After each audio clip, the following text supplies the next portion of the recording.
नमस्कार प्रिय विद्यार्थियों।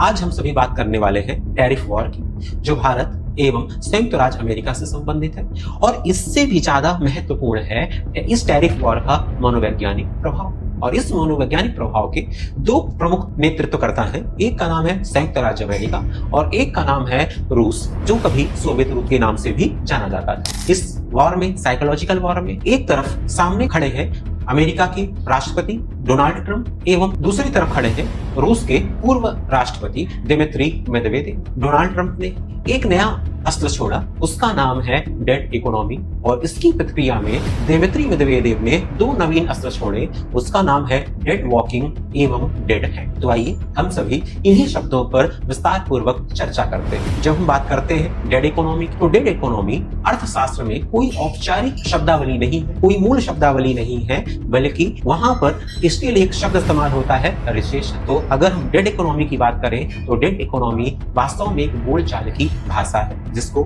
मानव से जोड़कर आप लोग कोमा की स्थिति के रूप में वर्णित कर सकते हैं। यह स्थिति वास्तव में एक स्थिर अर्थव्यवस्था का सूचक है, जहां पर विकास दर की संभावना लगभग नगण्य होती है या फिर विकास दर 0 या फिर माइनस में होती है। अगर हम लोग भारत की अर्थव्यवस्था की बात करें, क्या सचमुच में भारत की अर्थव्यवस्था डेड इकोनॉमी की जैसी है? जो तथ्य स्पष्ट करेंगे कि भारत की जो इकोनॉमी के पैरामीटर्स हैं वो डेड इकोनॉमी से कहीं दूर है। जैसे सभी वैश्विक वित्तीय संस्थाओं के द्वारा भारत की जो विकास दर निर्धारित की गई है वो 6% से ज्यादा निर्धारित की गई है। भारत की अर्थव्यवस्था युवा लोगों से जुड़ी अर्थव्यवस्था है, यहाँ पर एक राइजिंग मिडिल क्लास है, और साथ ही साथ आप लोग देखोगे कि हाल ही में भारत विश्व की चौथी बड़ी अर्थव्यवस्था के रूप में स्थापित हुई। अब एक शब्दावली और आती है, उसे हम लोग कहते हैं डेड वॉकिंग। डेड वॉकिंग आप लोगों ने बहुत सारी मूवीज देखी होंगी, जैसे कि ज़ॉम्बीज पर आधारित मूवी, तो उसी के लिए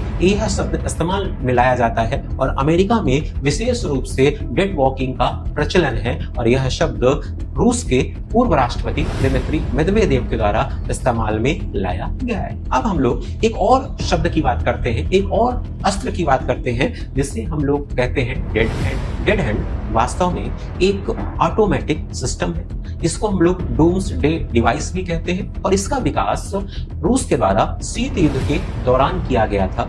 यह एक ऑटोमेटिक परमाणु सिस्टम कहलाता है, या फिर कहूं एटॉमिक सिस्टम कहलाता है। इस सिस्टम की कुछ खास विशेषताएं हैं, जैसे कि अगर संबंधित देश में कोई भी मानव ना रहे, यानी अगर मैं कहूं संपूर्ण रूप से मानवीय क्षति हो जाए, तो यह डिवाइस अपने आप यह पहचान लेता है कि कोई परमाणु हमला हुआ है क्या, और अगर परमाणु